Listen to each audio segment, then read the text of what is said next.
Okay, so what we have here is The Notion of Family by photographer LaToya Ruby Frazier.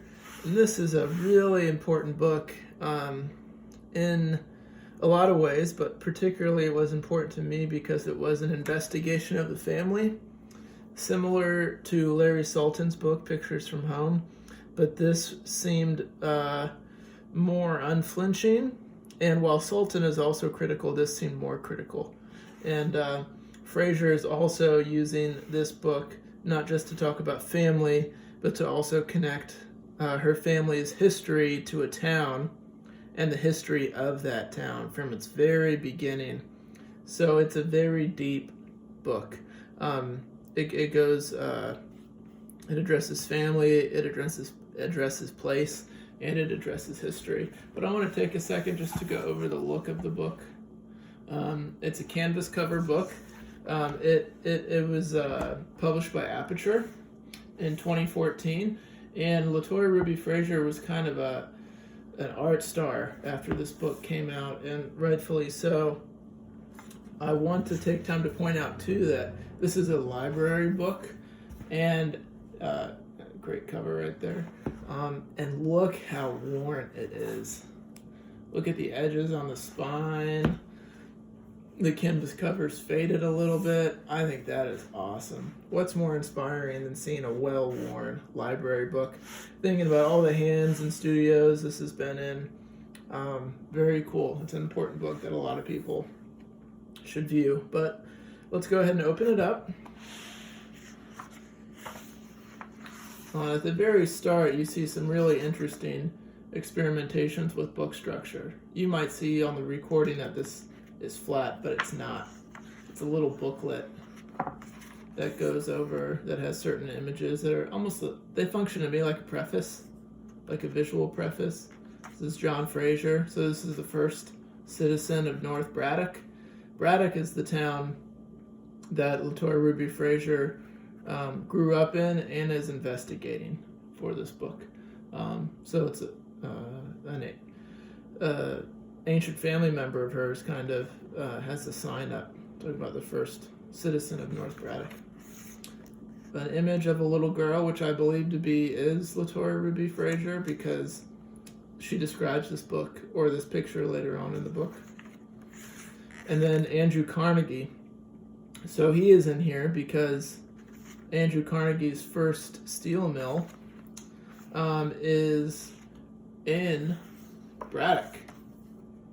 And so this is the cover page. Braddock is 5 or 7 miles outside of Pittsburgh, so it's kind of in the steel belt, the Rust Belt. And this is essays by Dennis Dickerson and Lauren Wexler, and an interview at the very end by Dawood Bay. If you've ever seen his work and the subject matter that he photographs, it's a great pairing of interests, him and LaToya Ruby Frazier. Starts off with an image like this. It defines the place at the very start of the book. I think that's worth noting. Visual representation and kind of a poppy picture. And then we kind of get into the heart of the matter. Along the ancient path of the Monongahela River, Braddock, Pennsylvania sits near the eastern region of Allegheny County, approximately 9 miles outside of Pittsburgh. A historic industrial suburb, Braddock is home to Andrew Carnegie's first steel mill, the Edgar Thomson Works, which has operated since 1875 and is the last functioning steel mill in the region.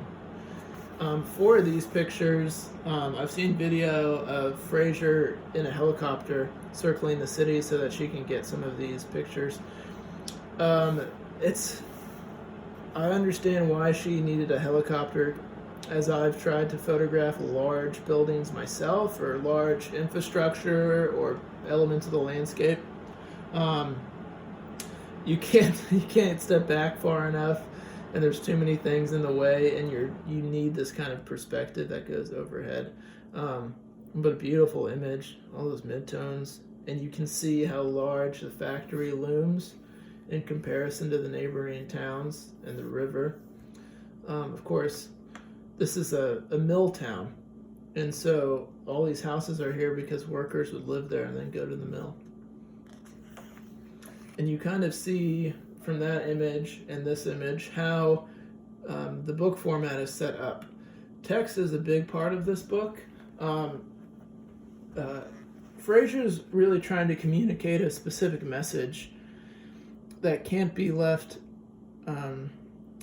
open-ended. I don't think it would do her work justice. She is talking about specific things in this book. She's talking about the loss of power over her image as a black person and also as a person from a family that struggled economically and lived in the shadow of this mill town and suffered the environmental consequences. So she has important points to be made in her work, and the text fits that. And it's autobiographical. It's very powerful stuff. There's a lot of visual languages in this book too. We saw that landscape image, we saw that portrait, and then here they're almost like Google Earth or cell phone photographs. And she introduces the town, she introduces herself, and now she's getting into the history of the town. And there's several characters in this book that are family members, but primarily it is LaToya, her mom, and her grandma. Her grandma had a different experience in the town when it was booming, when there were multiple restaurants, there were different bars, banks, and churches. It was a 20,000 person town. Now it's 2,000. It had a hospital. And a lot of those things have since gone away when the mill downsized and became automated. This image right here, I think, is a very interesting one. It's a spin on Manet, a Manet painting. And another photographer has done this spin on a Manet painting as well, Jeff Wall. And the idea being LaToya is photographing her mom behind a bar, and LaToya is standing where us, the viewer, are standing, and then photographing into the mirror, but it almost makes it hard to understand where LaToya is in this picture, where her mom is, so it creates this uneasy sense of space in the book that kind of like, are you looking at a reflection? Are you looking at a reality? Where are you in it? And that is all a metaphor, a very obvious, direct metaphor for photography.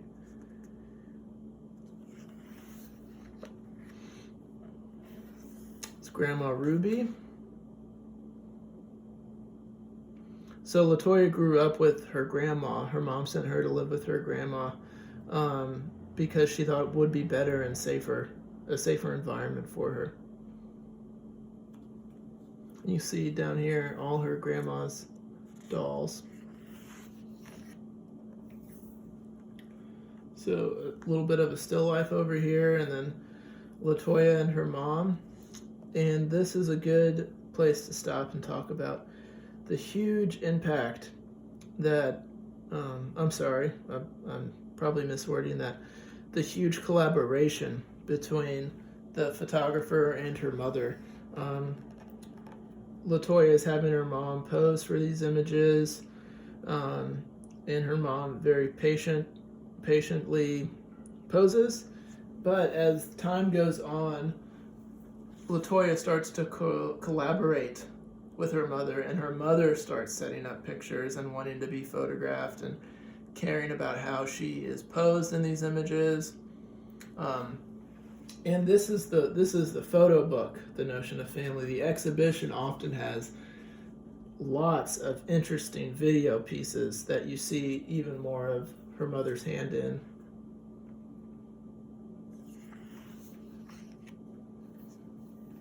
This says, a descendant of Scottish, African, Bredonian, blue-collar steel workers.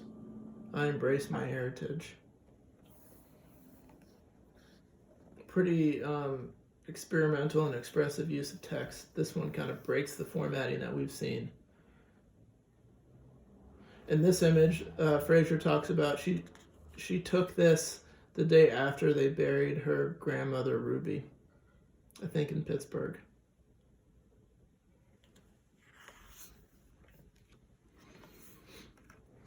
So a lot of landscapes in this picture. This body of work was created over a period of 10 years. And LaToya is often photographing the landscape as another, I guess, as a metaphor for the body. And I say that because Frazier looks in this book at the impacts of the steel mill on the health of the town, or on the health of the citizens of the town. They had a hospital, Braddock General Hospital, that they could go to, that was ready for emergencies, but the access or the proliferation of toxins into the water and the air, Frazier says, is a contributing factor to the cancers and ongoing health effects of her and her family and the town. And so the way that the steel mill scars the landscape, it is also scarring bodies. Grandma Frazier. Grandma Ruby's husband died on Mom's first birthday. Left to raise 6 children during the 60s could not have been an easy task. She worked as a manager for Goodwill. Grandma Ruby internalized the idea that black women aren't supposed to cry. They remain silent and endure suffering. And here she is with her mother, or here is her grandmother with dolls that she collects. Another male character in this book, Gramps, who worked in the steel mill for decades. Very hard, hot labor, cleaning up spilt metal and slag that would come off. And something Frazier's trying to photograph here is poverty. How when as Frazier would say, the steel mill got their use out of her grandfather. He retired and was kind of pushed aside, though he did receive a pension. When his body was of no use to them, he was left alone to deal with the health consequences. This photograph over here, it's beautiful still life. You see all these faded pictures back here.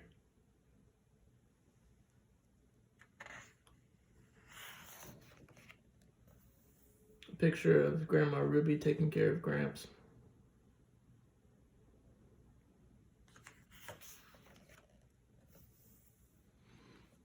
There's a lot of different kinds of pictures in this book.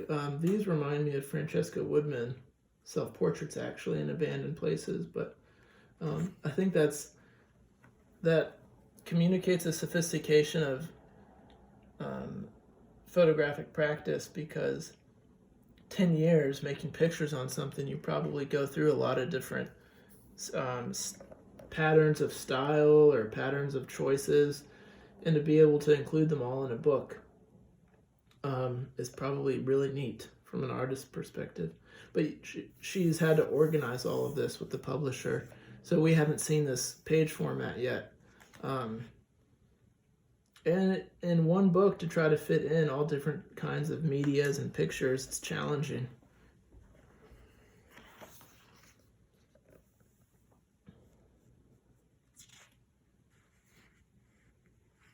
One of the messages that Frazier wanted to send with this book is that she felt as though she had no control over her image. And she was receiving all these caricatures and stereotypes in the media of poor black people. And she wanted to start making pictures and take that power into her own hands of representation and tell her family story, another story that challenged caricatured and stereotypical descriptions of black families, but also of poor families. So she mentions in interviews that she wanted to show that families who struggle economically still bring something to society, and they have good things to offer, and that they are people worth paying attention to and showing, and indeed making artwork. What a beautiful, beautiful goal. I love this photograph of older gentleman. I don't think it may be one of her grandfathers, but a reflection of him in the mirror amongst this big family. Mom's boyfriend, Mr. Art, was my rival for Mom's affection.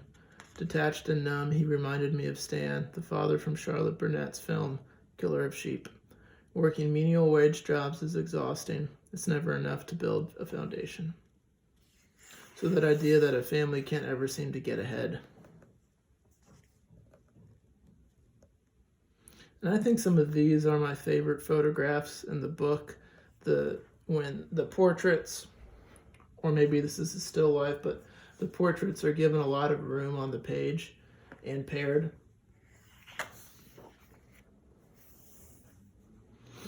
A grandmother, a mother, a nurse's aide, a caregiver, and lover of cats. Mom is a humanitarian who works jitney trips to and from food banks to ensure community members without transportation in isolated food deserts receive food to eat.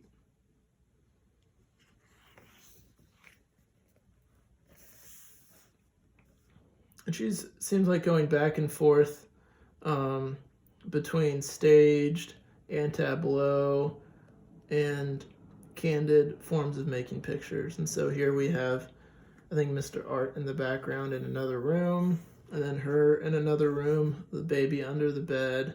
She's holding a knife in her hand.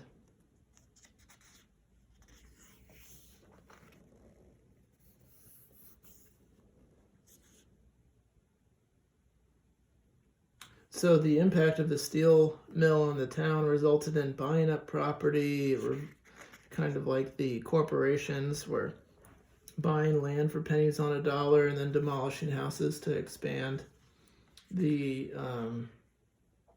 presence of industry in the town, and then eventually a hospital being torn down, and that weighed heavily on the town because it had something like 170 licensed beds. It employed, I think, over 200 people. And eventually it had the only restaurant in the town. The hospital was the only restaurant in the town. The hospital's cafeteria. And University of Pittsburgh Medical Center closed it and demolished it. I've heard her speak on this work, and it's very powerful. She does a great job connecting it to you as a viewer. And I think it's a great example of collaborating with family, because she began photographing someone and then including that person into their image making, and that totally fits with her philosophy of wanting to have a sense of agency over the photographs that she's in. She extends that to others. One of the most popular images is her with Grandma Ruby and the dolls, and this image to me feels like almost like it came from an archive. Frazier looks so young in this. She's dressed and had her grandma do her hair to look little.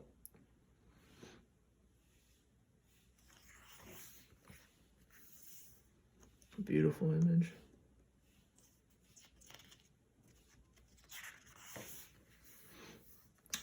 I think as the book moves forward, I think the pictures actually get more and more interesting. I don't think that's because I'm just buying into the book more. I think because they're stronger, more coherent photographs, or maybe it's just because the content is so much more descriptive. So look at this refrigerator and the dolls and the pictures of family members on the fridge, and this picture has so much to say.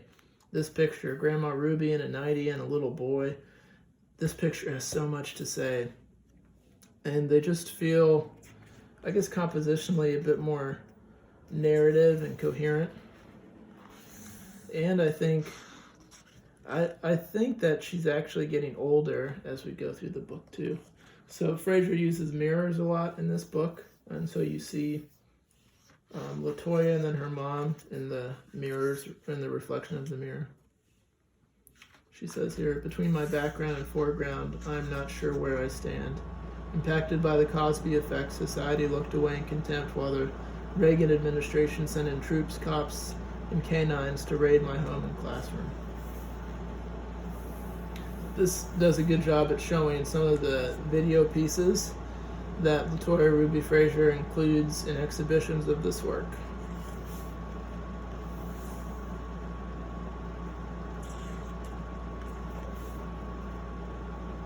So I don't want to go too long on this book to make too long of a video, but let me see if there's anything I want to hit specifically. There's interviews at the back of the book. This is one of my favorite photographs, a nightstand with family pictures on it. Let's see.